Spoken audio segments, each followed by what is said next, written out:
Today's episode is brought to you by Runestone Beard Mastery's Premium Beard Oil, made with all-natural cold-pressed carrier oils and deliciously scented with essential oils for the modern Viking. Find them on Facebook, facebook.com/runestonebeard. Hey, Dad Bod here, and you've already been introduced to the lawn I'm working with for that portion of this channel, and now let's talk about beards, okay? This here is about 8 months worth. I've had the handlebar mustache for some time. It was actually started with a cowboy role in a film, and I loved it so much by the time it grew out that I wanted to keep it. And who wouldn't? I just realized it looks like I'm coming to you from a shack. This is actually my office and studio in the attic of my home. I call it Bat Country Studio for reasons which will sooner or later become evident as I'm recording a video. The beard portion was kept pretty trim. Here's a photo from my wedding, which is about 8 months ago in September, and from the day my wedding day on, I've pretty much let it grow. But there's some caveats to that because I made a lot of mistakes along the way, and those are some of the things we're going to talk about. So we're going to learn together how to properly grow out a beard, and my ultimate goal is to go beyond the yeared. But the problem is we have all different lengths going on. Okay, so I had the mustache and a short beard. Initially, I wanted to just grow the goatee out, which I had done in the past many times.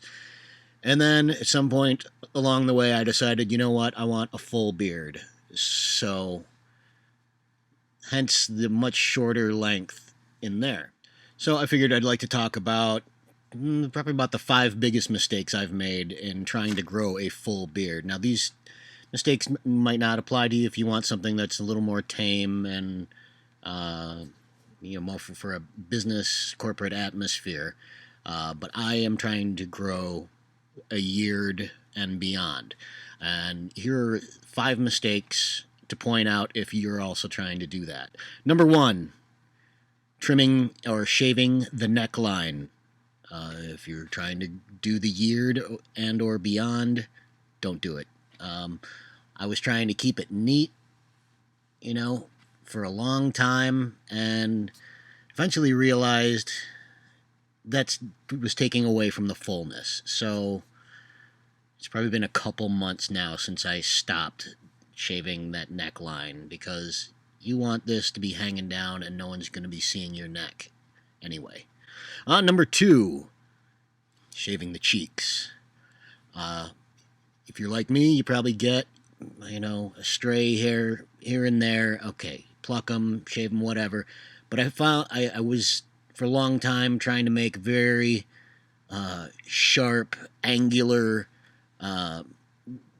cuts into the beard here. Just let it grow.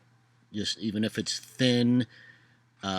Remember, those hairs will eventually grow long and it's going to blend in better. So, yes, it's okay to pluck the really out-of-place hairs that are far away from your beard, but otherwise, leave the cheeks alone. Number 3, a big mistake I made was using a cheap comb on the beard. Just one of those $2 or $3 goodie combs, or, they give them away anywhere.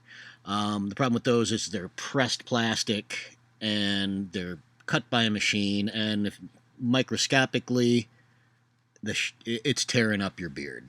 It's causing split ends, and I actually really think I would also avoid trims, but because of my mistakes, I feel like I actually need to trim the ends because of some bad habits. So what I would recommend, I recently picked up a Kent comb. These are, in comparison to the cheap dime store combs, the Kent combs start as a block of acetate, and they are basically hand cut and hand polished, and you're not going to have any of that stuff tearing at your beard hairs. I'm also fond of a boar hair bristle brush after getting out of the shower, just to start getting the straightness into it. I also use it after I apply beard oil. Number 3, don't make the mistake of using no product in your beard. Beard oil is, my go-to before I started making my own beard oil was Cremo. I like most of their beard products. I like the beard oil. I like the beard balm. Not so crazy about the, what is it? The Cremo One for All Beard and Scruff Cream. I don't really think it's really made no noticeable difference in terms of conditioning or softening. I just don't see it. They also make a similar product for that's sort of a shampoo conditioning wash, and I don't know that has done anything for me either. But Cremo's beard oil comes in 2 scents that I'm aware of, and 1 unscented, which is really nice if you're experimenting with scenting your own oils with essential oils. I'm also very fond of this beard balm, which is also unscented. So again, if you like to create your own scent blends with essential oils, this is really, really decent beard balm. And I will be doing some product, more at length product reviews of things I tried, what I like about them, what I don't like about them, etc. But back to our list of 5 common beard mistakes. Well, I don't know how common they are, but I made those mistakes. And we're on to number 5. We're up to number 5 already. For a long time, when I was in the shower washing my hair, I would just lather that shampoo right into my beard too. Don't do it. It's bad for your beard. And honestly, I'm finding the less frequently I wash my beard, the better it is. So literally, I'm at about once a week. An upcoming product review is going to be Grandpa's Pine Tar Soap, which some beardsmen really like, a bar soap. Oh, and you're going to love the smell of this if you're into that campfire scent. They nailed it. But that's for another episode. Do not use hair shampoo or hair products in your beard. Just feel them. They're worlds apart in terms of the type of hair they are, and they require different things.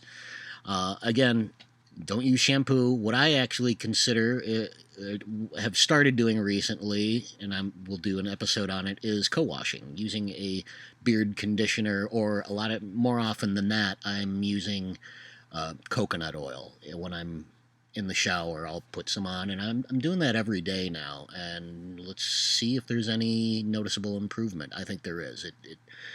The more nourishment and oils you can get into that beard, the better it's going to work for you. So there it is, 5 mistakes I made that hopefully you can avoid.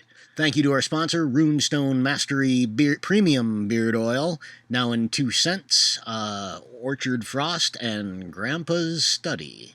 One more thing before I let you go. I'm very pleased to announce that we will be, in the days to come, we'll be having an in-depth interview with George Bruno.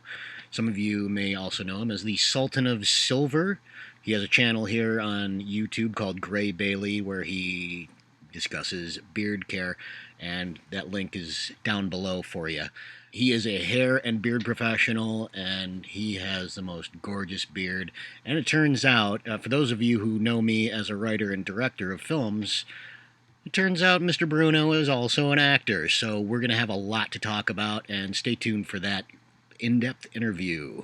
Okay, that's it. We'll see you next time. Be sure to watch all my beard and lawn care videos if you're into that sort of thing. We'll see you soon. Dad Bod out.